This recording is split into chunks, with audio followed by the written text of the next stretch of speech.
You see the Valve situation? Oh yeah, someone wanted me to look up the Valve leaks. I'm just gonna look it up on YouTube to get like a general breakdown to see what's going on. Is this clickbait or is this actually what the leaks are, that they're toying around with the idea of shutting down TF2? Good evening. Yesterday, something pretty insane happened that's both very exciting and also immensely depressing. Team Fortress 2's entire developer repo leaked. Now, what does this mean? I'm just shocked there's Basically, developers if still you were there. making a game on Valve's source engine, you might make a deal with Valve to get access to their developer repo. This gives you a drive of files from many of their game's development history for you to reference and use when creating your own game. These have been scrubbed of super sensitive files in the past due to small leaks, so they don't contain absolutely everything. But they do contain the majority of files made during these games' developments. And this week, TF2 is leaked. I wanted to read that real quick.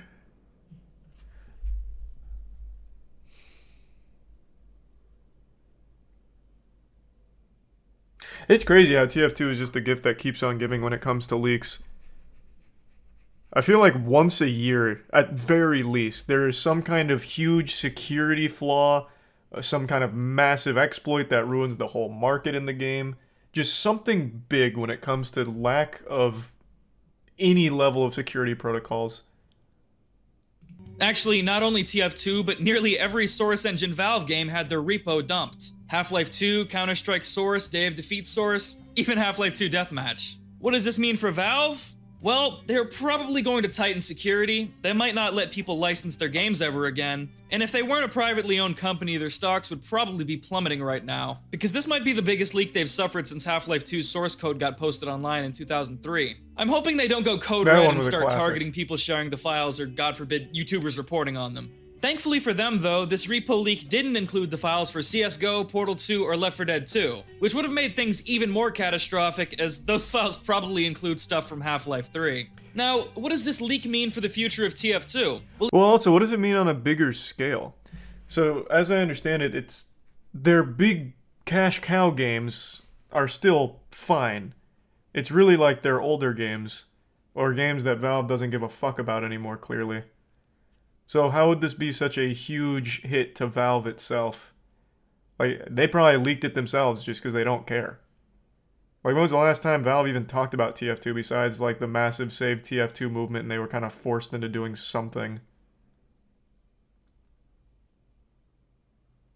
Doesn't hurt them at all. It's not that big of a deal.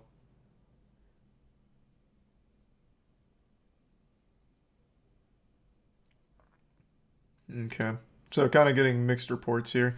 Well, let's see what it means for TF2 in particular. Because I imagine TF2, out of all the games listed, is kind of like the only one that would really probably suffer from it, because there is still a community there.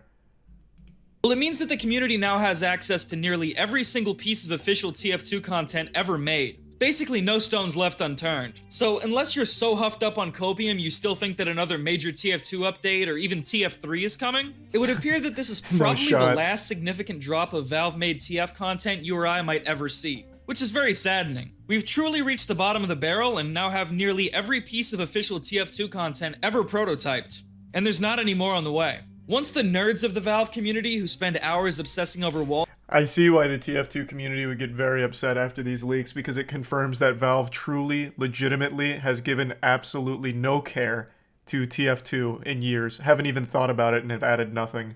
I see why that's depressing. That's not true, they made hats. Have they even made hats in like the last, 3 years? When was the last time they even dropped anything meaningful in the game, even from like a microtransaction perspective? They just steal community content. The community is the one making the hats. All textures finish digesting and restoring the contents of this leak, it's over.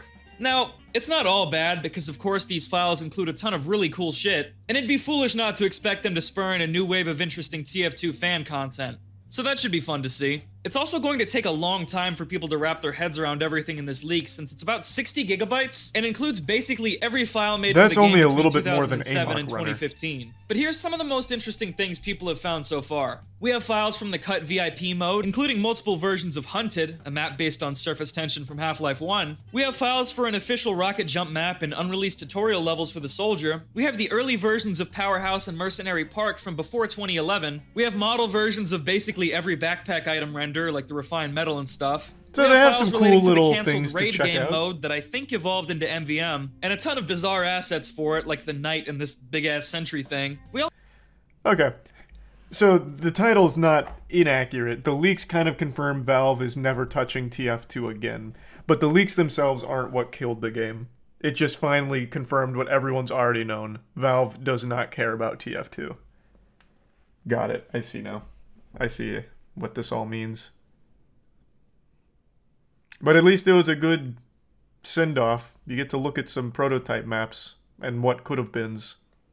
A little bittersweet.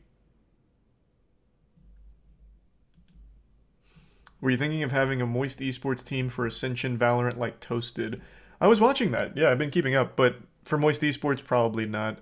When we get into a game, we usually go for like the just big stage right away, swing for the fences as opposed to building it up over time.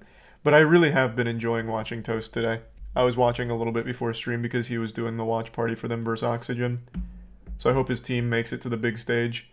But with the franchising, I feel like, and someone correct me if I'm wrong, but with franchising, even if you do win out through Ascension and everything, you can still just not make it to the actual big stage because of franchising. They could just say no, right? Or is there a clause in here where it's like, no, if you actually win, you're in with the franchising model? No, exactly that.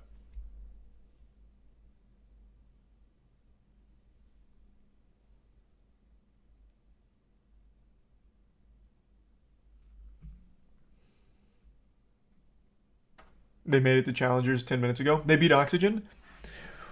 So now what does that mean going forward? Let me see. Let me look it up.